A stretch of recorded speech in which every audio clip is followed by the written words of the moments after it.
Pembahasan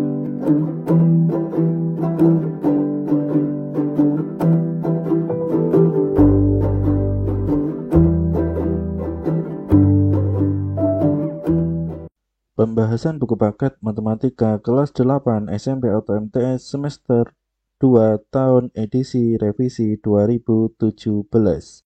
Bab 10 peluang. Ayo kita berlatih 10.3 halaman 298 soal nomor 1. Pada percobaan penggelindingan dadu sebanyak 100 kali, mata dadu 3 muncul sebanyak 30 kali. Berapakah peluang empiriknya? Baik, jadi di sini untuk peluang empirik ini sudah ada di buku paket halaman 294 dan sebelum-sebelumnya. Namun ini saya langsungkan saja ke rumusnya. Jadi di sini rumusnya ini bisa teman-teman lihat. Untuk rumusnya ini adalah seperti ini. Jadi ini adalah peluang empirik atau frekuensi relatif dengan di sini frekuensi relatif A atau peluang empirik A dengan di sini NA ini adalah 30 dan untuk M ini adalah 100. Sehingga di sini NA per M ini adalah 30/100 atau di sini apabila kita sederhanakan menjadi 3/10. Soal yang berikutnya. Sekarang kita masuk ke soal nomor 2. Berapakah perkiraanmu akan muncul mata dadu 3 saat dilakukan percobaan penggelindingan sebuah dadu sebanyak 100 kali? Baik, jadi di sini untuk mata dadu 3, pertama-tama di sini harus kita pahami terlebih dahulu untuk satu dadu itu ada 1 sampai 6 untuk angka yang keluar, sehingga di sini untuk mata dadu 3 ini titik sampelnya itu hanya 1, yaitu hanya 3. Sedangkan di sini ruang sampelnya ini 1 sampai 6, ini adalah 6. 1, 2, 3, 4, 5, 6. Sehingga di sini ruang sampelnya 6. Maka di sini untuk peluangnya, peluang ini adalah titik sampel dibagi ruang sampel, maka di sini 1/6. Sehingga di sini banyak penggelindingan sebanyak 100 kali, ini adalah 1/6 dikalikan dengan 100. Hasilnya adalah 100 dibagi 6, atau ini adalah 50/3. Soal yang berikutnya. Sekarang kita masuk ke soal nomor 3. Pada percobaan pelemparan 2 koin uang logam sebanyak 100 kali, muncul pasangan mata koin sebanyak 45 kali. Berapakah peluang empirik muncul selain itu? Baik, jadi di sini yang ditanyakan berapakah peluang empirik muncul selain itu. Pertama-tama di sini untuk muncul selain itu, atau di sini muncul selain koin yang sama, atau di sini muncul mata koin selain koin yang sama, ini adalah 100 dikurangi 45, karena di sini sebanyak 100 kali pelemparan, kemudian keluar 45 kali dengan mata koin sama. Sehingga di sini untuk mata koin berbeda, ini 100 dikurangi 45, hasilnya 55. Sehingga di sini peluang empiriknya ini sama dengan soal nomor 1 tadi untuk rumusnya. Dengan di sini 55 untuk NA dan untuk M-nya 100. Sehingga di sini 55/100 atau bisa kita sederhanakan menjadi 11/20. Sama-sama dibagi 5. Soal yang berikutnya. Sekarang kita masuk ke soal nomor 4.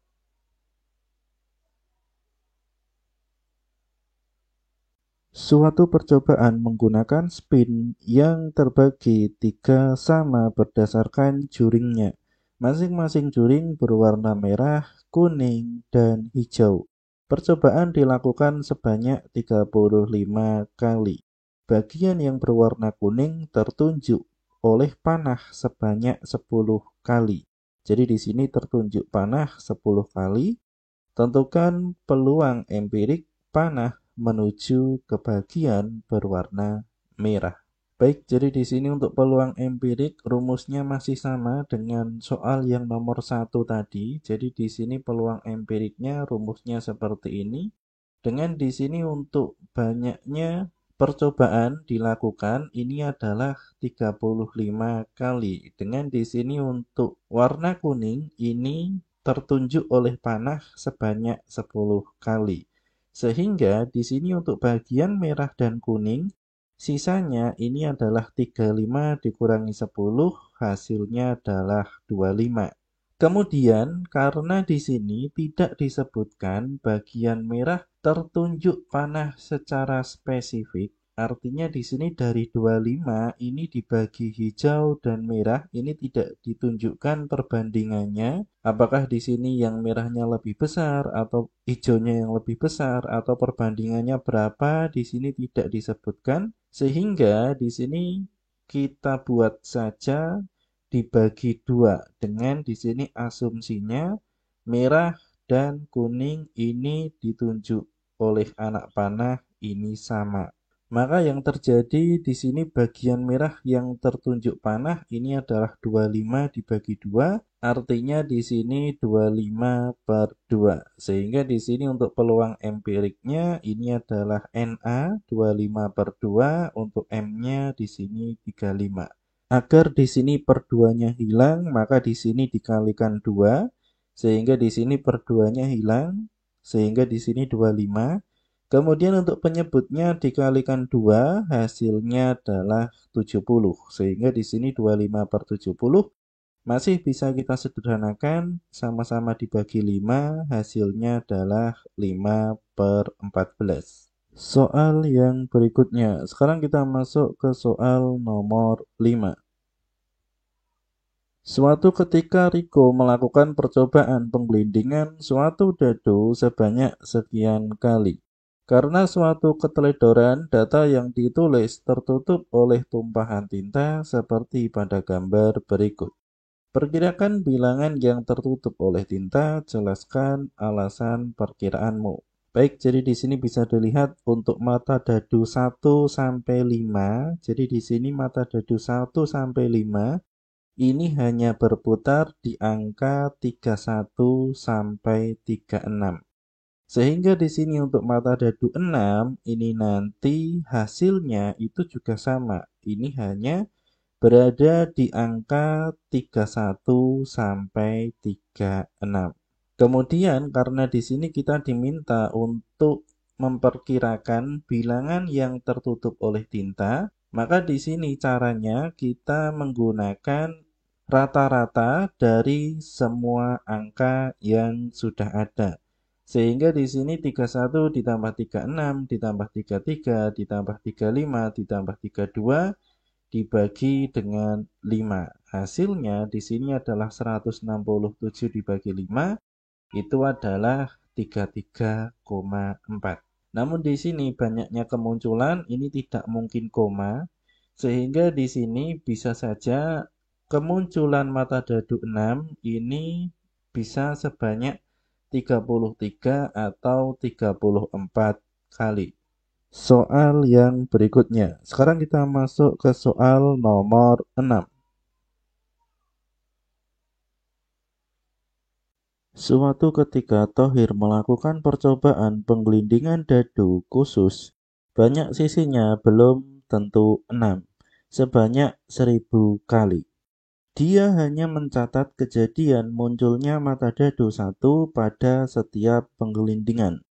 Beberapa hasilnya disajikan seperti berikut. Baik, jadi di sini ada percobaan di sini 1 sampai ke 15. Di sini banyak kali muncul, kemudian di sini ada A, B, C. Kita mulai dari soal yang A terlebih dahulu. Menurutmu, berapakah banyak sisi dadu khusus tersebut? Jelaskan. Baik, jadi di sini sebelum kita menjawab soal nomor 1, untuk datanya ini akan kita pahami terlebih dahulu. Jadi di sini percobaan ke-1 ternyata di situ mata dadu 1 tidak muncul. Percobaan kedua tidak muncul. Percobaan ketiga tidak muncul. Kemudian pada percobaan keempat mata dadu 1 di situ muncul. Sehingga di sini percobaan keempat, ini banyak kali muncul mata dadu 1, itu adalah 1. Kemudian percobaan kelima, mata dadu 1 di sini tidak muncul, sehingga percobaan kelima di sini banyak kali muncul. Karena percobaan keempat sudah muncul 1, maka di sini percobaan kelima masih tetap 1. Percobaan keenam tidak muncul, ketujuh tidak muncul, kedelapan tidak muncul. Pada percobaan ke-9 ternyata di sini muncul mata dadu 1. Sehingga di sini banyak kali munculnya menjadi 2. Yang pertama di percobaan keempat, kemudian yang kedua di percobaan yang ke-9. Kemudian di percobaan ke-10 tidak muncul, 11 tidak muncul, ke-12 di sini muncul, sehingga di sini ke-12 ini muncul mata dadu 1, sehingga di sini banyak kali munculnya menjadi 3. Begitu seterusnya sampai ke-15 ternyata tidak muncul. Artinya dari percobaan 1 sampai ke-15 di sini muncul mata dadu 1 sebanyak 3 kali, yaitu pada percobaan keempat, percobaan ke-9, dan percobaan ke-12. Intinya di sini percobaan 15 kali, atau di sini bisa kita tulis banyak percobaannya 15, mata dadu 1 itu muncul 3 kali.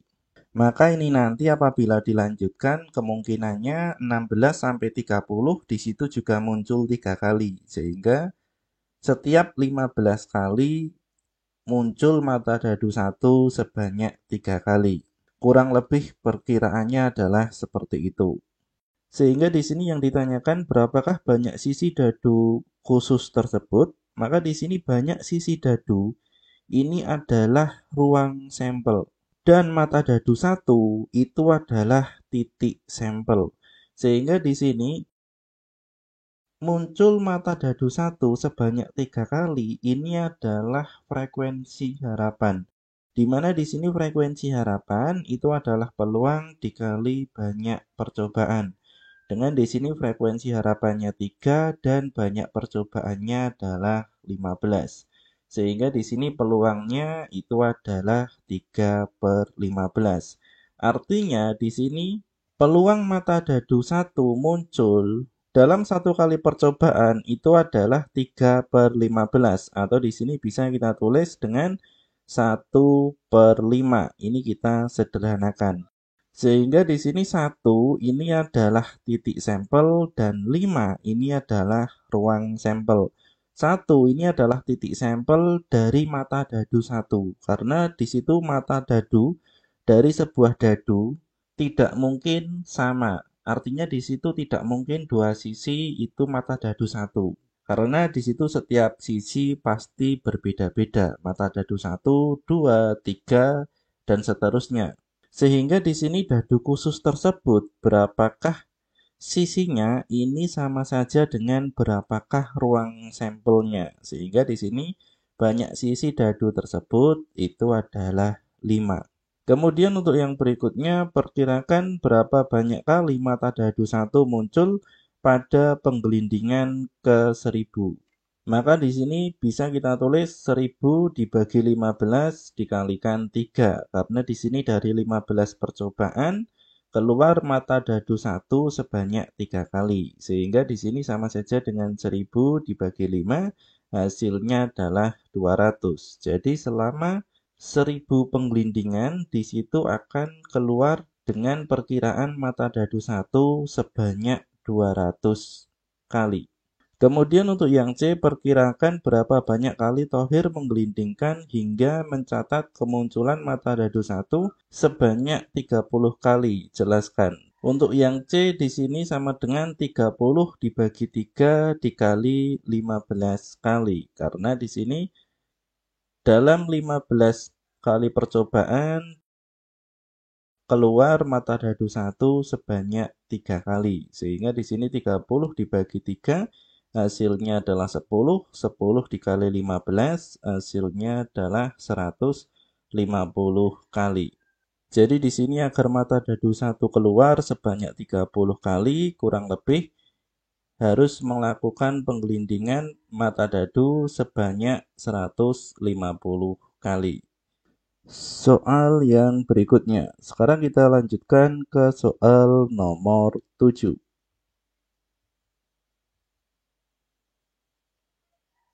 Nunik melakukan proses pemutaran spinner dengan 4 warna yang tidak sama luas. Setelah melakukan percobaan sebanyak 25 kali, didapatkan hasil sebagai berikut. Jadi di sini ada merah, kuning, hitam, putih, 5, 10, 7, 3. Ini apabila dijumlah hasilnya adalah 25 kali. Artinya di sini 25 percobaan. Kemudian untuk yang A, perkirakan bagaimana spinner yang digunakan percobaan oleh Nuni. Baik, jadi di sini bentuknya adalah spinner. Jadi di sini kita buat seperti diagram lingkaran. Kurang lebih adalah seperti ini. Jadi di sini kurang lebih spinnernya berbentuk seperti ini. Dengan di sini untuk yang merah ini bagiannya adalah 5/25. Kemudian untuk yang kuning ini adalah 10/25 karena di sini dijumlah semuanya 25. Kemudian untuk yang hitam di sini 7/25 dan untuk yang putih di sini 3/25. Kemudian untuk yang B, jika Nunik melakukan percobaan sebanyak 100 kali, kira-kira berapa kali jarum spinner menunjuk ke warna putih? Jelaskan. Baik, jadi di sini yang ditanyakan adalah jarum spinner menunjuk ke warna putih setelah melakukan 100 kali percobaan. Maka di sini untuk 100 kali percobaan itu adalah 4 kali percobaan dari tabel. Karena di sini di dalam tabel ini adalah 25 percobaan. Artinya ini dilakukan secara 4 kali berturut-turut sehingga di sini menjadi 100 percobaan. Sehingga di sini untuk yang berwarna putih tinggal di sini kita kalikan dengan 4. Sehingga di sini 3 dikali 4 hasilnya 12. Soal yang berikutnya. Sekarang kita masuk ke soal nomor 8.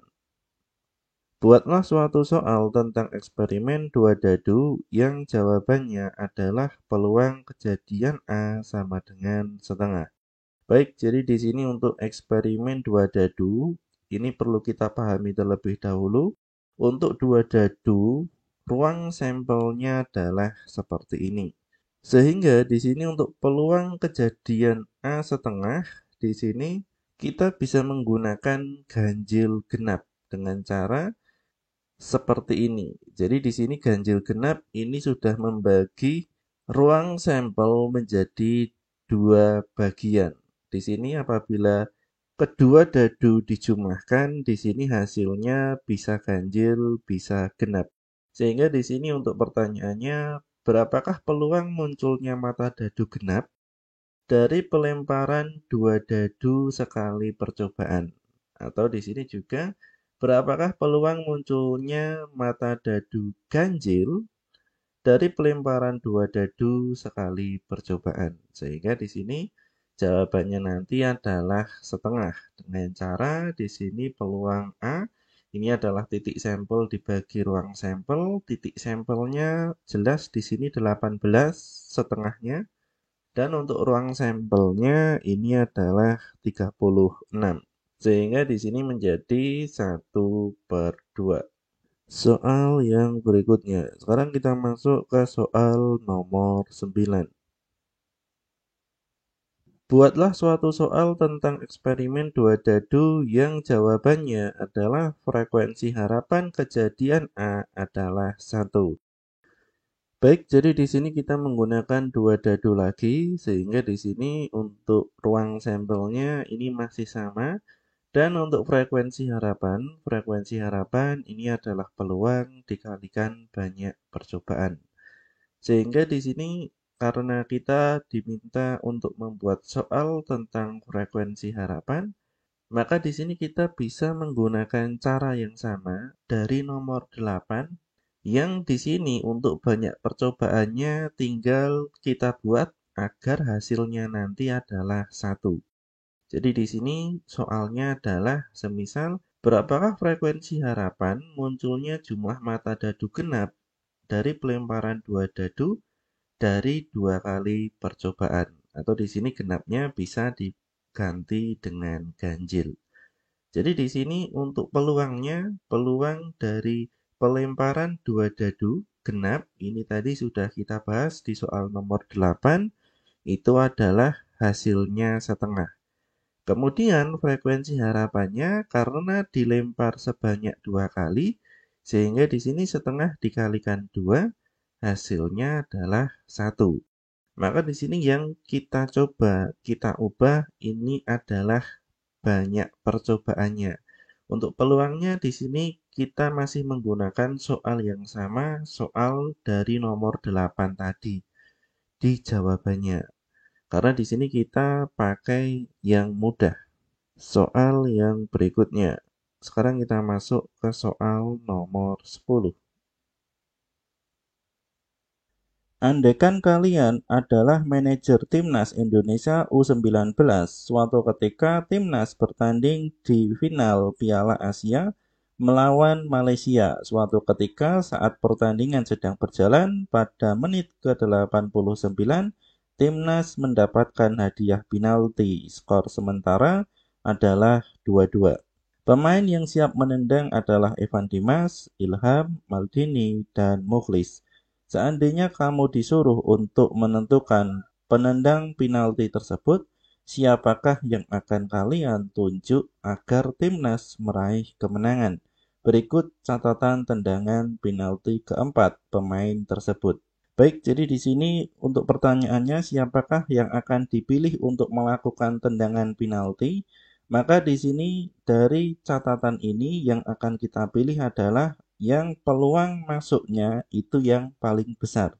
Apabila di sini kita tulis peluang masuk dan peluang tidak masuknya, dari Evan Dimas di sini masuknya 16, penalti sebanyak 20 kali sehingga peluangnya itu adalah 16/20. Kemudian tidak masuknya adalah 2 ditambah 2, di sini 4, dibagi 20 sehingga 4/20. Kemudian Ilham di sini peluang masuknya 14/18. Kemudian Ilham di sini peluang masuknya 14/18, tidak masuknya 4/18. Maldini di sini 12/17 peluang masuknya, peluang tidak masuknya 5/17, dan Mukhlis di sini 11/15, tidak masuknya 4/15. Maka di sini peluang tidak masuknya ini kita abaikan saja, kita fokuskan ke peluang masuk. Maka di sini siapakah yang akan dipilih untuk menendang penalti? Di sini yang peluang masuknya yang paling besar. Sehingga di sini 16/20 ini kita jadikan desimal saja agar lebih mudah. 16 dibagi 20 hasilnya adalah 0,8. 14 dibagi 18 hasilnya adalah 0,77. 12/17 hasilnya adalah 0,70. 11/15 hasilnya adalah 0,73. Sehingga di sini peluang yang paling besar ini adalah 16/20, ini adalah Evan Dimas. Sehingga di sini yang dipilih ini adalah Evan Dimas. Soal yang berikutnya. Sekarang kita masuk ke soal yang terakhir, soal nomor 11. Suatu kantong berisi 2 kelereng merah, 3 kelereng putih, dan 5 kelereng biru. Kemudian diambil sebuah kelereng dari kantong itu. Kemudian di sini untuk soalnya tentukan peluang terambil kelereng merah, putih, bukan biru. Artinya di sini biru komplement atau di sini selain biru. Baik, jadi di sini pertama-tama ini perlu kita tuliskan terlebih dahulu untuk titik sampel dan ruang sampelnya. Untuk titik sampel kelereng merah karena di sini ada 2, maka di sini 2. Kelereng putih di sini titik sampelnya ini ada 3. Kemudian kelereng biru titik sampelnya ada 5.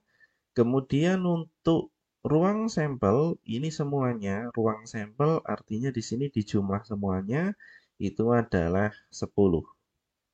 Sehingga di sini peluang terambilnya kelereng merah ini adalah titik sampel dibagi ruang sampel. Titik sampelnya karena di sini terambil kelereng merah, maka di sini titik sampel kelereng merah ini adalah 2 dibagi ruang sampel ini dibagi 10. Sehingga di sini 2/10 hasilnya 1/5. Kemudian untuk yang B di sini putih, ini caranya juga sama, titik sampel dibagi ruang sampel, titik sampelnya di sini 3, ruang sampelnya 10, sehingga di sini 3/10. Kemudian untuk yang C, peluang terambil kelereng selain biru atau di sini biru komplement. Jadi di sini selain biru itu apa? Selain biru adalah merah dan putih. Maka di sini biru komplement itu adalah 2 ditambah 3, hasilnya adalah 5. Jadi di sini 5-nya bukan 5 ini, melainkan 5 ini, selain biru. Sehingga di sini 5/10 ini adalah 1/2. Semoga bermanfaat. Kami dari channel Belatik.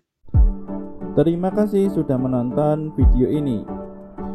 Bagi kalian yang ingin mendukung kami, silahkan cek di kolom deskripsi.